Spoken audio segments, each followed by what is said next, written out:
Assalamualaikum warahmatullahi wabarakatuh.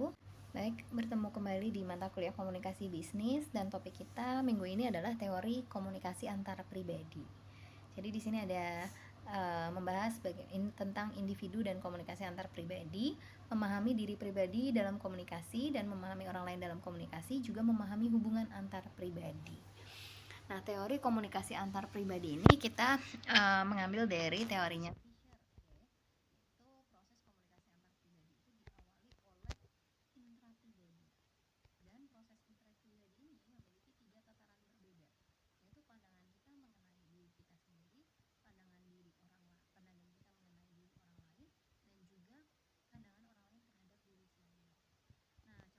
seperti apa. Misalnya kita mau sebagai mahasiswa ya, kita mau melakukan sidang skripsi atau munakosa.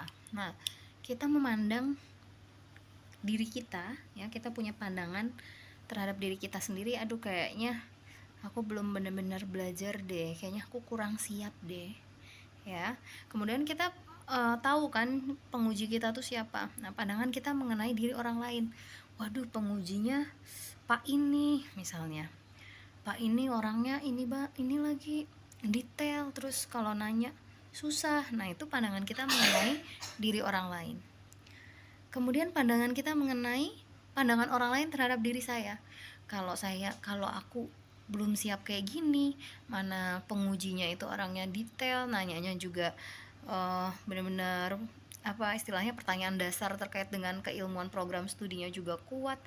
Itu nanti bapaknya bisa nganggep gue gimana ya, jangan-jangan ntar dianggapnya aku nggak menguasai misalnya gitu. Nah, sehingga kita bisa jadi menjadi nervous, overthinking. Nah, itu adalah reaksi yang tercipta ketika kita memiliki pandangan seperti itu. Nah, itu ada tataran pertama ya, pandangan kita mengenai diri kita sendiri. Kemudian yang tataran kedua, pandangan kita mengenai diri orang lain. Yang ketiga, tataran ketiga adalah pandangan kita mengenai bagaimana pandangan orang lain terhadap diri saya. Nah, ketiga tataran ini berfungsi secara simultan dalam komunikasi antar pribadi. Jadi tiap tataran itu bisa saling mempengaruhi atau juga dipengaruhi oleh tataran lainnya. Ya. Dan ini terjadinya itu dua arah, baik kita maupun juga orang yang kita ajak berkomunikasi itu sama, memiliki tiga tataran tadi. Nah, saat ketiga tataran berlaku dalam diri kita, hal yang sama juga terjadi pada orang lain yang kita ajak berkomunikasi. Jadi hal yang sama itu terjadi secara simultan pada partner bicara kita. Proses psikologis antar individu ini tidak akan sama persis, tapi masing-masing pihak berusaha menghasilkan tingkat persinggungan tertentu dan berupaya memperbesar tingkat persinggungan ini. Jadi bukan cuma kita yang memiliki tiga tataran komunikasi antar pribadi tadi, tapi juga orang lain pun punya tiga tataran tadi. Ya. Kesimpulannya, komponen tindak komunikasi terpenting yang pertama adalah bagaimana Anda mempersepsikan diri sendiri. Kalau kita mempersepsikan diri kita sendiri tadi nggak siap, tidak menguasai, ya gimana caranya kita bisa merubah pandangan kita terhadap diri kita sendiri? Bagaimana supaya pandangan kita terhadap diri kita itu menjadi pribadi yang siap dan menguasai teori serta menguasai penelitian yang saya lakukan sendiri. Nah, jadi apa yang harus saya lakukan untuk bisa menciptakan persepsi yang baik untuk diri sendiri? Kemudian yang kedua, bagaimana Anda mempersepsikan orang lain?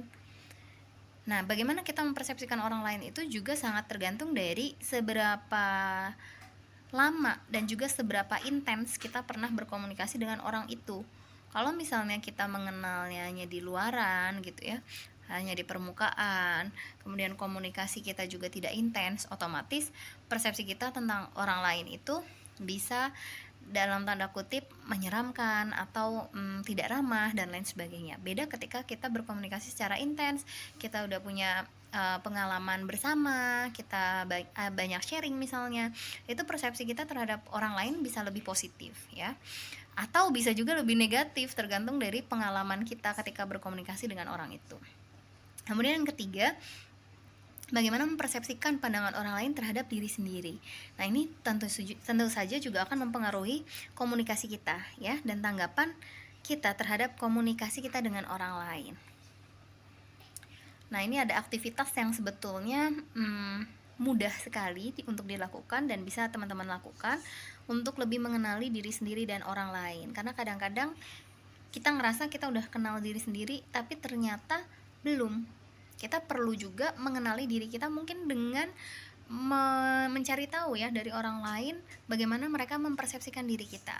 Nah, jadi ini teman-teman bisa tulis 10 kata sifat yang menggambarkan diri Anda sendiri, diri kamu. Kamu menggambarkannya seperti apa? Tulis 10 kata sifat. Kemudian juga tulis 10 kata sifat untuk menggambarkan sahabat kamu. Boleh pilih sahabat terdekat ya. Kemudian yang ketiga, tulis 10 kata sifat untuk menggambarkan teman sekelompok atau rekan organisasi ya. Jadi kan tatarannya beda ya antara teman sekelas saja atau teman organisasi, teman UKM sama sahabat tuh kan beda. Silakan kalian bisa coba tulis ya 10 kata sifat yang menggambarkan diri kamu, sahabat kamu sama rekan kamu di kampus. Oke, next ini kita akan melihat sebuah model ya yang dinamakan Johari Window. Jadi Johari Window ini ditemukan oleh Joseph Louf dan Harrington Ingham di tahun 1950 sebagai model untuk mapping personality awareness ya, untuk mapping kesadaran kepribadian gitu. By describing yourself from a fixed list of adjectives, then asking your friends and colleagues to describe you from the same list, a grid of overlap and difference can be built up. Jadi di Johari Window ini ada 4 daerah ya, ada daerah terbuka, daerah tertutup, daerah buta, dan juga daerah gelap. Daerah terbuka ini adalah daerah yang kamu tahu dan orang lain juga tahu.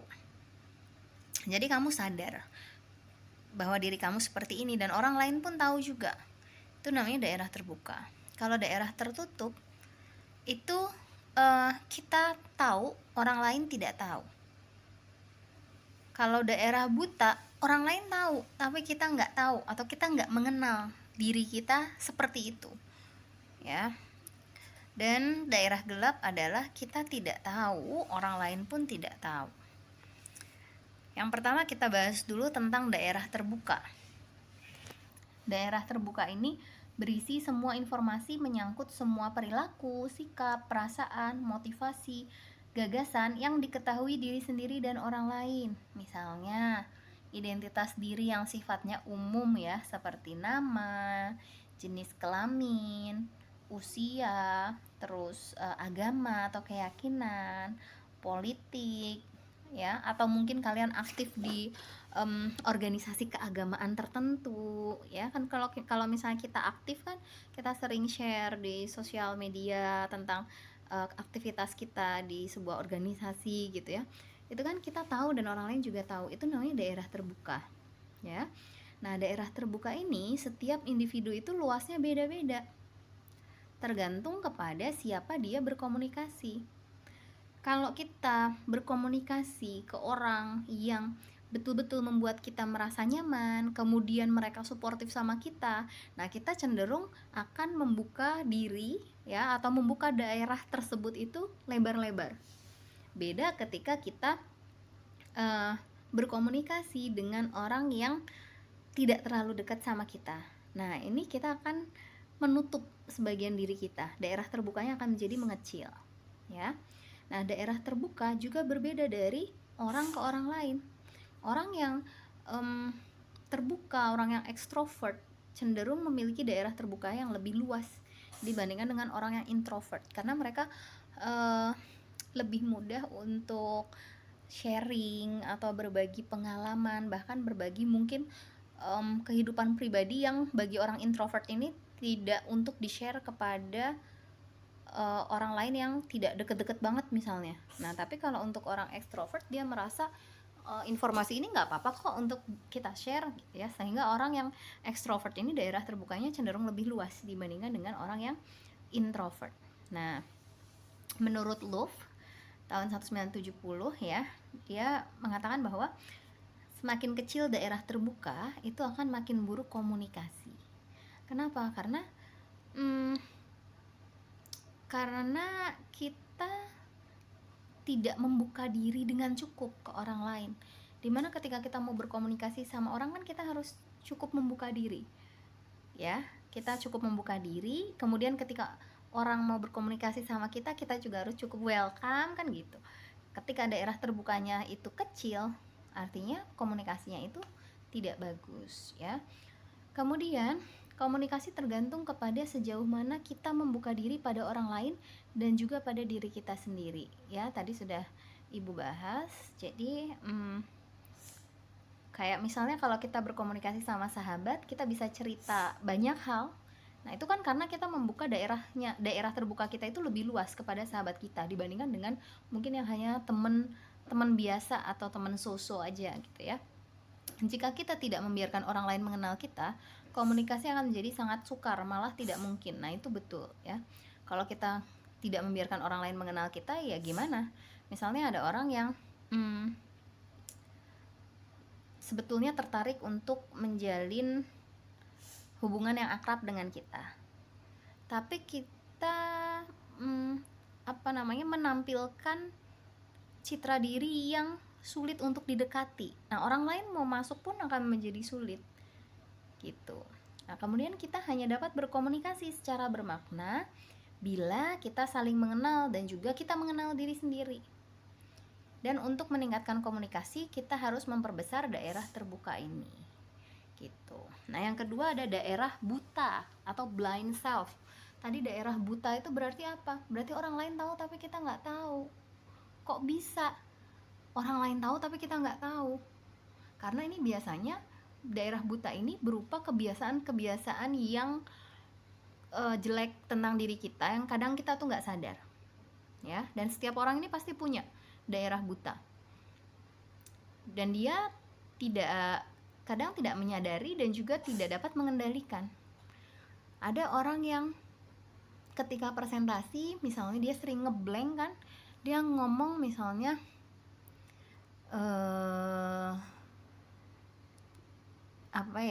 misalnya gitu ya, atau misal ya daerah buta itu adalah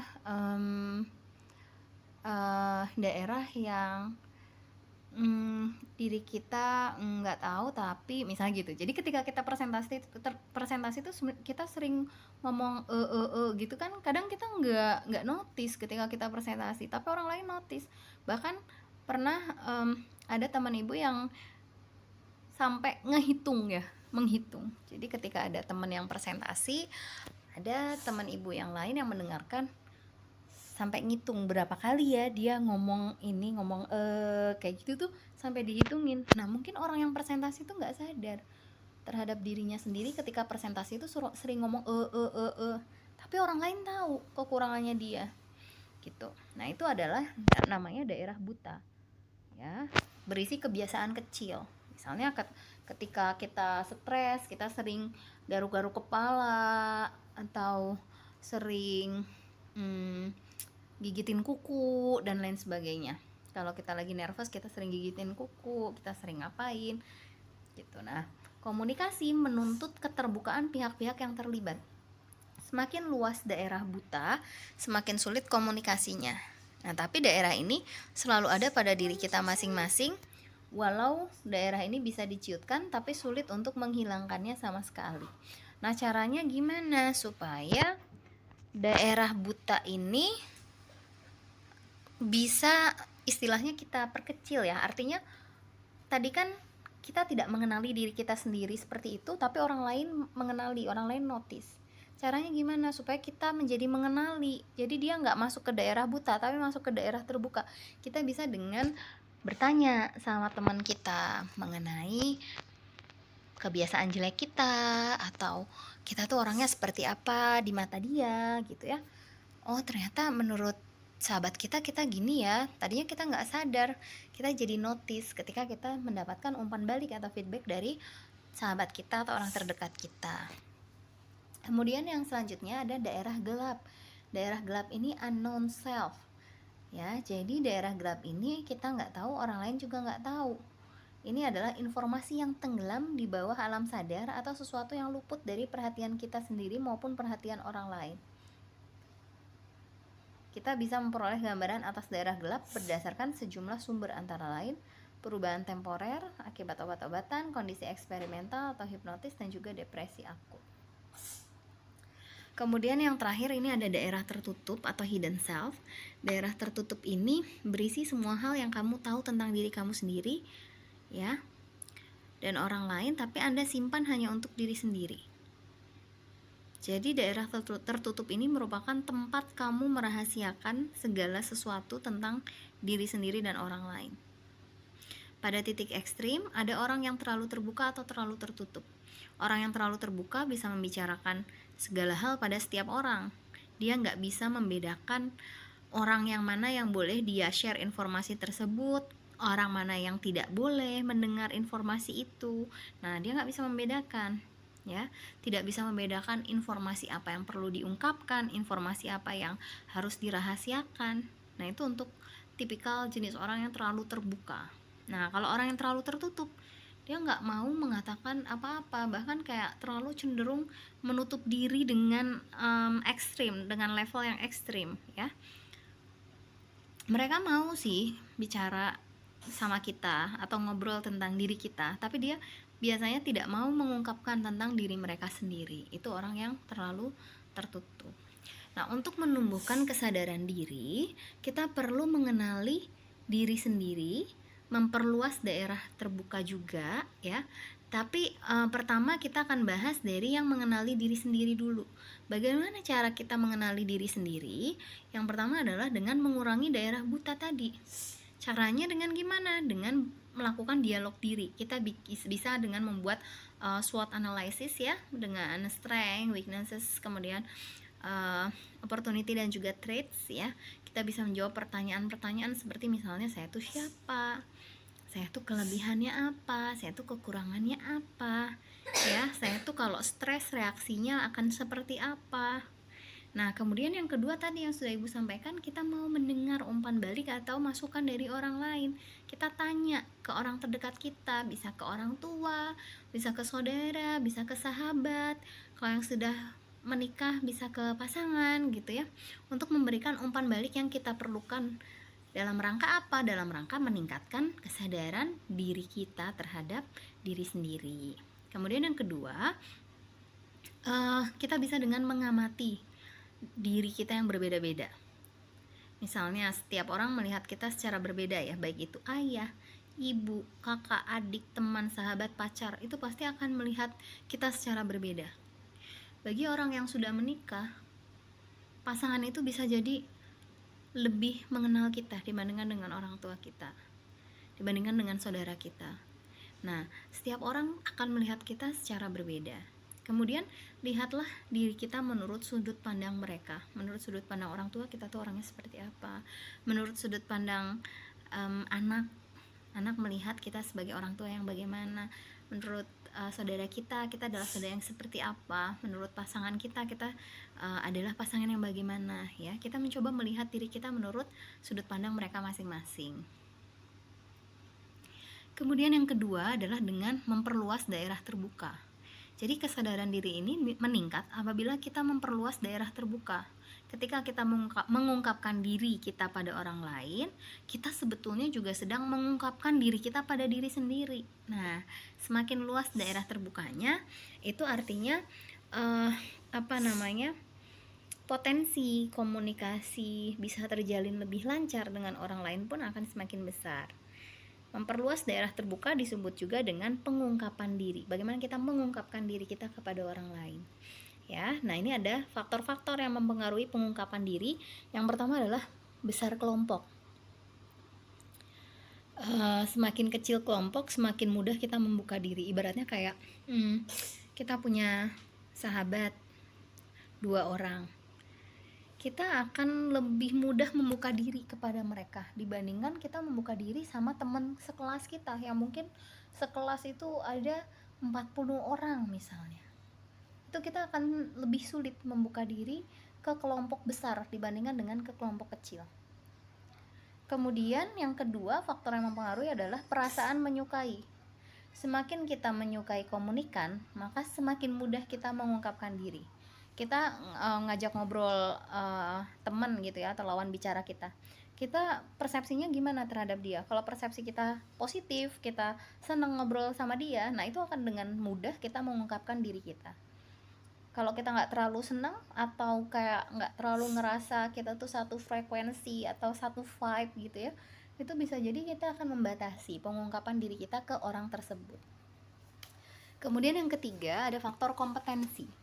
Semakin tinggi kompetensi seseorang, maka dia bisa menjadi semakin terbuka. Kenapa? Karena semakin dia kompeten, itu kan pengetahuannya lebih banyak. Jadi ketika dia berkomunikasi kepada orang lain mengenai suatu topik dan dia menguasai, otomatis yang dia ungkapkan ya, pengungkapan dirinya itu bisa menjadi lebih luas atau semakin terbuka. Faktor yang keempat adalah kepribadian. Seperti yang tadi sudah Ibu sebutkan, bahwa orang yang ekstrovert itu cenderung lebih membuka diri dibanding orang yang introvert. Ya, teman kita yang ekstrovert kan dia mungkin akan berbicara lebih banyak hal dibandingkan dengan teman kita yang introvert. Teman kita yang introvert kalau nggak ditanya dia nggak cerita ya, atau sebetulnya dia sebenarnya secara sosial atau secara komunikasi dia enak diajak ngobrol, tapi dia nggak pernah sharing tentang kehidupan pribadinya dia tutup rapat-rapat ibaratnya. Nah, orang yang introvert itu pengungkapan dirinya lebih terbatas. Kemudian ada faktor lain yaitu topik ya. Kalau kita ngobrolin topik-topik tertentu itu kan ada yang lebih mudah untuk diungkapkan daripada topik lainnya.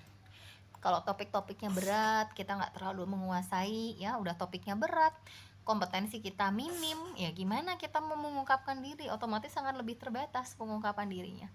Kemudian yang terakhir adalah gender. Tipe maskulin lebih tertutup daripada feminin.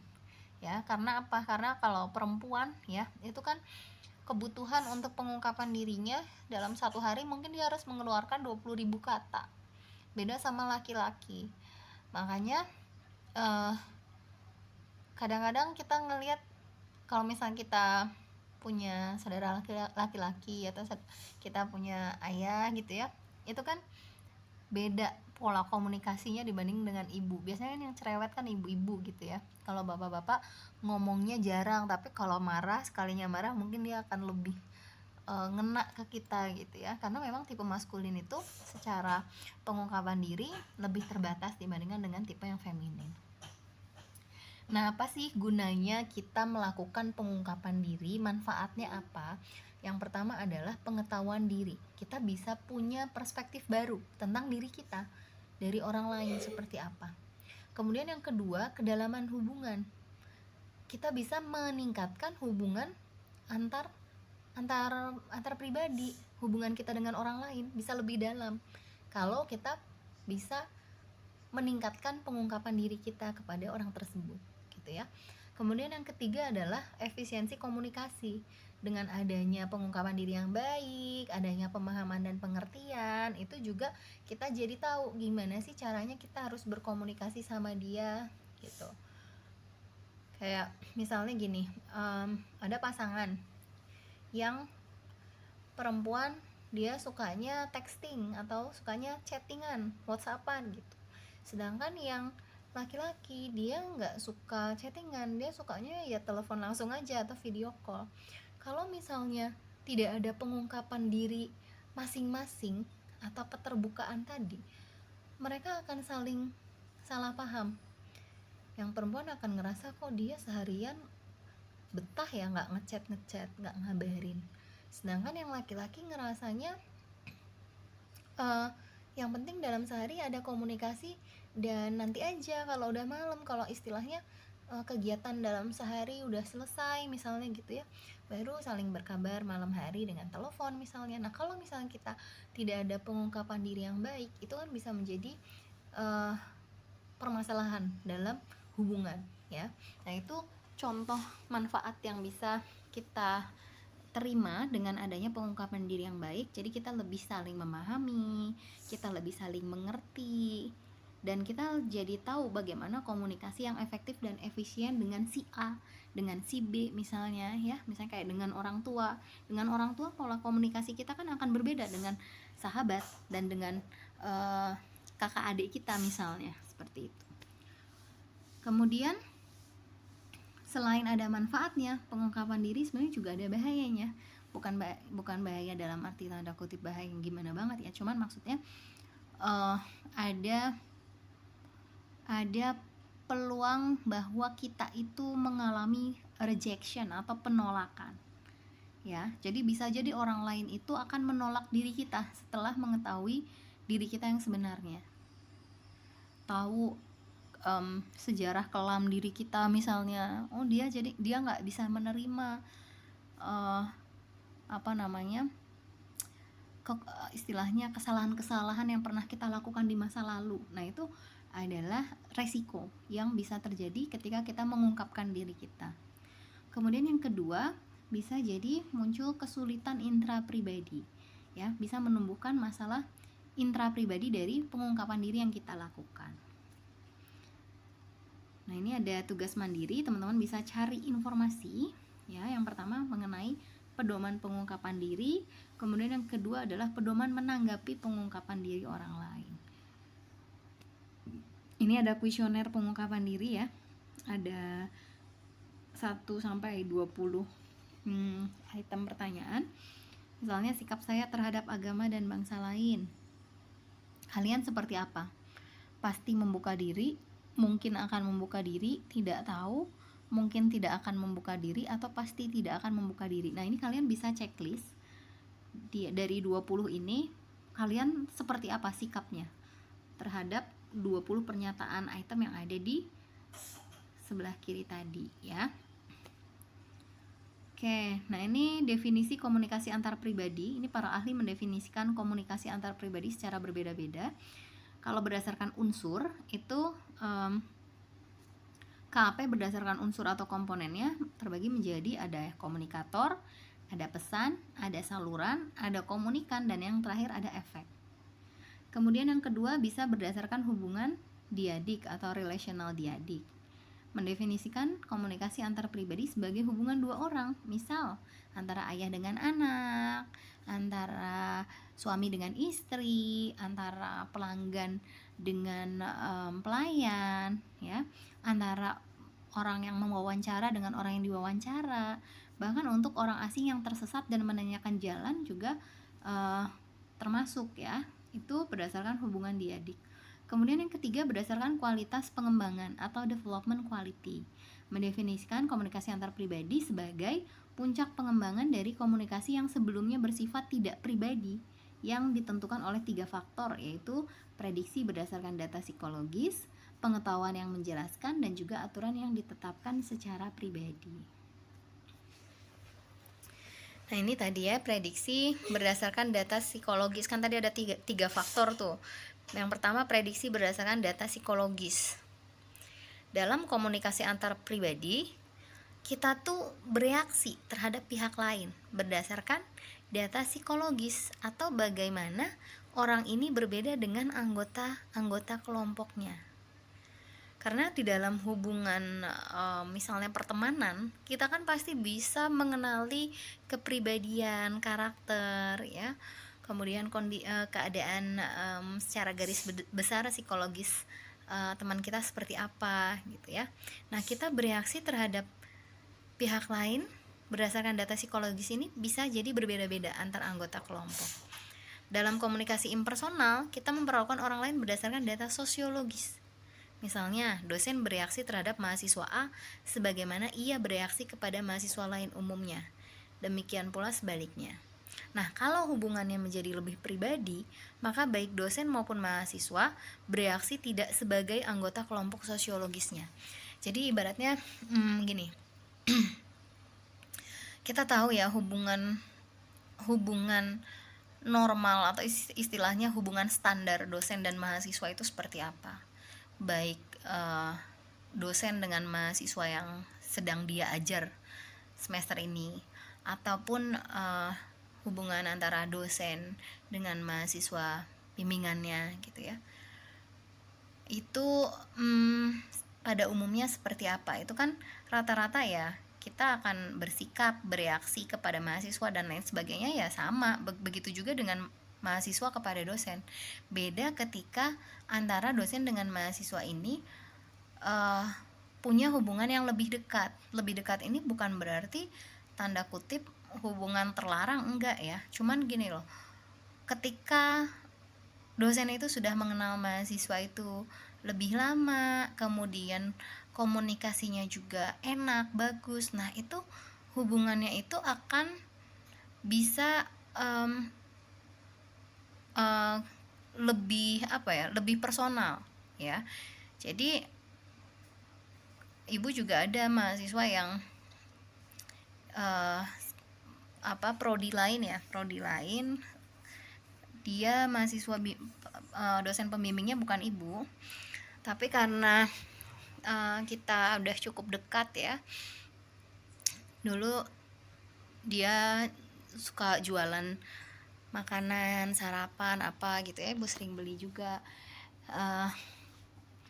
dan memang pernah jadi PJ mata kuliah juga, jadi komunikasinya juga enak, intens, walaupun bukan dosen pembimbingnya, tapi kadang-kadang dia nanya tentang skripsinya, misalnya ada hal yang tidak dia pahami, dia nanya ke ibu, kemudian ibu jawab. Nah itu juga hubungannya itu sudah tidak lagi kayak sebagai anggota kelompok sosialnya gitu. Jadi bukan sebagai dosen dan mahasiswa dalam pola yang general atau umum itu seperti apa, tapi bisa menjadi lebih dekat gitu ya.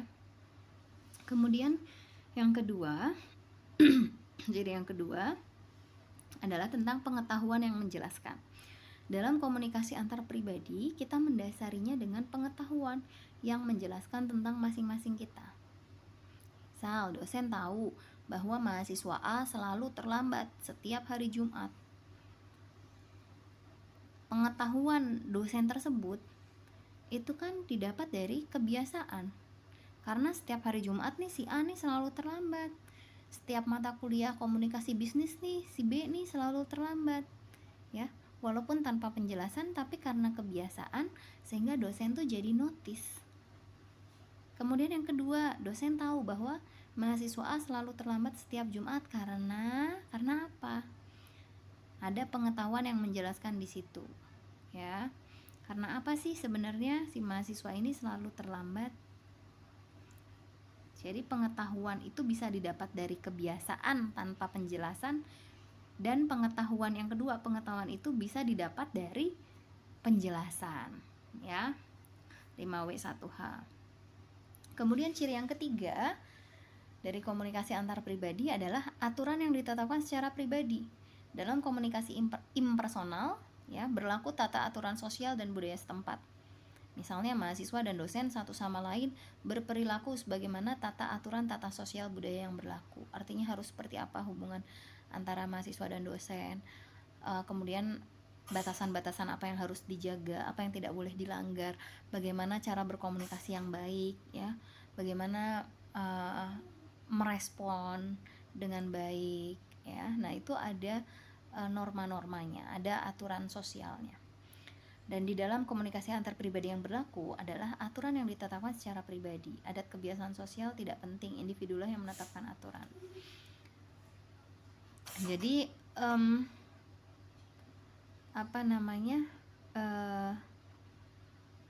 dalam komunikasi antar pribadi itu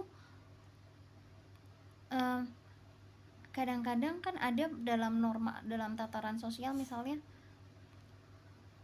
ngehubungin dosen nggak boleh nih malam-malam misalnya, kalau bisa dalam jam kerja aja. Tapi ketika kita berkomunikasi dengan dosen kita, kemudian dosen kita juga welcome, kita kan juga harus mengenali ya, setiap dosen itu beda-beda karakteristiknya. Ada yang memang maunya dihubungin hanya hari kerja pada jam kerja, tapi ada juga dosen-dosen yang dia nggak masalah kita WA pagi-pagi, kita WA malam misalnya gitu. Nah, sehingga kadang-kadang adat kebiasaan sosial itu belum tentu harus berlaku, bisa jadi antar pribadi itulah yang menetapkan aturan, ya. Nah, ini ada model hubungan 5 tahap menurut De Vito, ya, mulai dari kontak, keterlibatan, keakraban, perusakan, sama pemutusan. Nah, ini kenapa tanda panahnya itu dua arah, karena memang bukan merupakan hubungan satu arah, mulai dari kita membangun kontak sampai putus kontak kan nggak selalu seperti itu. Ada temen akrab kita dari sekolah, dari TK gitu ya, yang kita terus komunikasi, kita terus akrab, itu ya berarti tetap ada di level yang keakraban. Kecuali ketika misalnya kita punya sahabat, kemudian kita ceritain tentang rahasia kita, tentang ketakutan kita, tentang permasalahan kita, kemudian dia malah lemes mulutnya gitu ya, malah kemudian dia cerita ke orang lain padahal kita bilang rahasia. Nah, ini kan kita jadi punya trust issue sama sahabat kita tersebut, kita jadi merasa dikhianati dan lain sebagainya, dan kita merasa bahwa sahabat kita ini merusak hubungan persahabatan kita, dan kita tidak menyangkalah dia akan melakukan hal yang seperti itu. Nah, ketika kita merasa dikhianati, kita merasa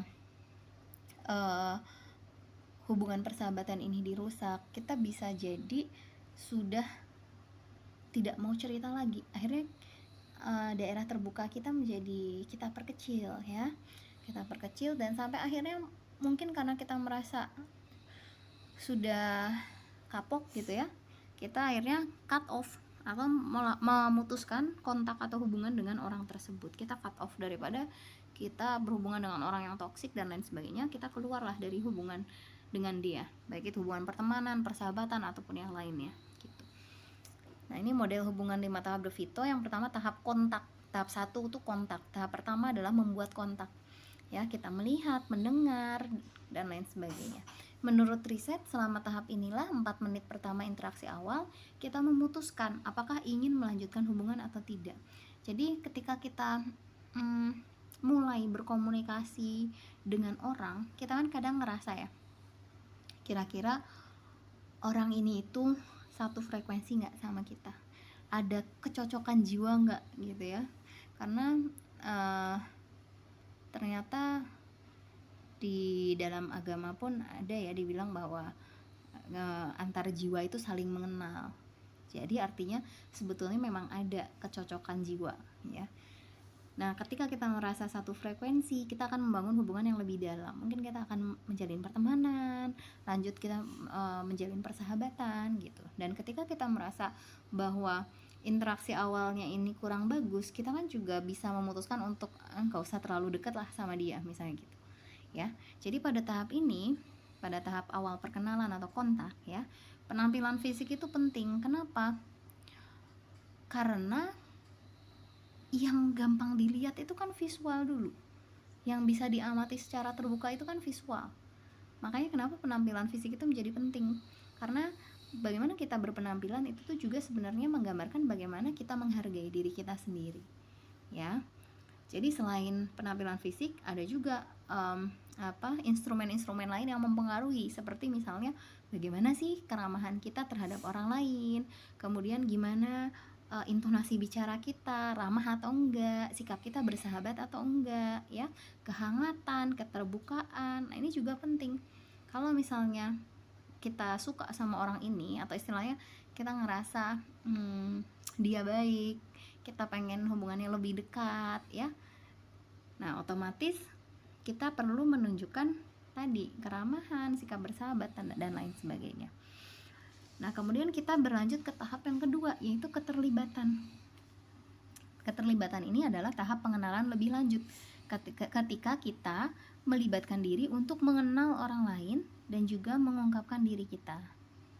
Kalau misalnya hubungannya bersifat romantik, kayak mungkin percintaan gitu ya, maka kalian yang tadinya cuma berteman, bersahabat, terus mulai mencoba menjalin hubungan, nah itu ada di tahap ini, ya. Kalau hubungannya merupakan hubungan persahabatan, ya kalian melakukan hal-hal yang kalian minati bersama.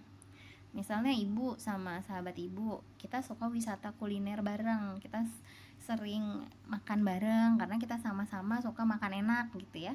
Jadi kita melakukan hal atau kegiatan yang menjadi minat bersama. Kalian sama-sama suka naik gunung, ya kalian ngerencanain naik gunung sama temen-temen kalian. Kalian seneng baca buku, ya kalian ke perpustakaan bareng. Kalian seneng nulis artikel, kalian bikin tulisan artikel untuk diterbitin di jurnal bareng misalnya gitu. Itu yang tahap kedua, yaitu keterlibatan. Nah, tahap ketiga adalah keakraban. Keakraban pada tahap ini Anda melibatkan diri lebih jauh, di mana orang ini menjadi sahabat baik atau orang spesial gitu ya. Bisa jadi sahabat baik, bisa jadi orang spesial. Nah, dan di tahap keakraban ini tentu saja ada komitmen yang harus kita miliki dengan orang yang dekat sama kita. Kalau misalnya hubungannya romantik gitu ya, atau percintaan, ya berarti kan komitmen untuk bisa saling percaya dan saling bisa dipercaya ya. Kemudian kalau di dalam pernikahan, apalagi di dalam pernikahan ya, harusnya tidak ada orang ketiga dan lain sebagainya. Kemudian kita juga punya komitmen untuk saling suportif ya. Kemudian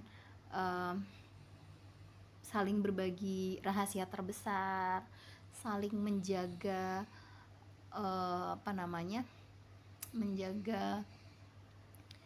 menjaga rahasia, kemudian juga menjaga ketakutan-ketakutan yang kita tahu tentang orang ini, kita jangan sampai kemudian mengungkapkannya kepada orang lain. Ya itu namanya komitmen. Misalnya kayak sebagai sahabat, otomatis kan kita menjaga rahasia sahabat kita, jangan sampai kita ungkapkan kepada orang lain. Ya, jadi tahap ini hanya disediakan pada sedikit orang saja. Kemudian tahap yang keempat adalah perusakan. Kalau kita punya hubungan sama orang yang tadi Ibu contohkan persahabatan, terus kita menceritakan semua rahasia kita, ketakutan-ketakutan kita, mimpi-mimpi kita, tapi malah dihianati atau dia malah cerita ke orang lain, malah dia istilahnya membuat kita semakin overthinking dan lain sebagainya. Nah, itu kan terjadi penurunan hubungan di tahap perusakan ini. Jadi ikatan antar pihak melemah. Yang tadinya sahabat banget ya, jadi kok dia gitu ya, kok dia malah cerita tentang rahasiaku yang ini ke si ini. Nah, kita akan mulai berpikir, jangan-jangan hubungan persahabatan kita sama dia nggak sepenting apa yang kita pikirkan sebelumnya. Jangan-jangan yang nganggap sahabat nih cuma kita, jangan-jangan dia nggak nganggap kita sahabat ya. Nah, sehingga di sini makin sedikitlah waktu yang dilalui bersama, kualitas hubungannya menjadi semakin turun ya. Dan kalau ini berlarut-larut atau berlangsung cukup lama, nah itu bisa beralih ke tahap yang kelima, yaitu pemutusan. Ketika kita memutuskan ikatan yang mempertalikan kedua belah pihak ya, bisa ikatan persahabatan, kita udah nggak sahabatan lagi. Kemudian kalau misalnya pacaran ya putus, kalau misalnya ikatan pernikahan terus dikhianati, bisa dengan perceraian. Nah, itu namanya pemutusan. Kalau misalnya kita punya teman atau punya sahabat, kita juga udah nggak serak sama dia karena dia melakukan hal-hal yang nggak seharusnya, kita juga bisa kan nge-cut off orang. Nah, itu masuk ke tahap 5, yaitu pemutusan ya. Ini ada contoh tahap kontak. Halo, apa kabar? Kamu siapa? Gimana kabarnya sekarang? Boleh nggak nih kenalan? Lalalala. Nah, itu adalah tahap kontak. Untuk keterlibatan, keakraban, perusakan, dan pemutusan tadi sudah Ibu jelaskan ya. Jadi komunikasi antar pribadi itu sebetulnya bukan cuma kita memahami orang lain, tapi harus dimulai dari bagaimana kita memahami diri kita dan mengenali diri kita sendiri. Nah, semoga apa yang Ibu sampaikan untuk materi komunikasi antar pribadi ini bisa bermanfaat. Terima kasih sudah mendengarkan selama 45 menit ya, kurang lebih hampir 45 menit. Wabillahi taufik wal hidayah. Wassalamualaikum warahmatullahi wabarakatuh.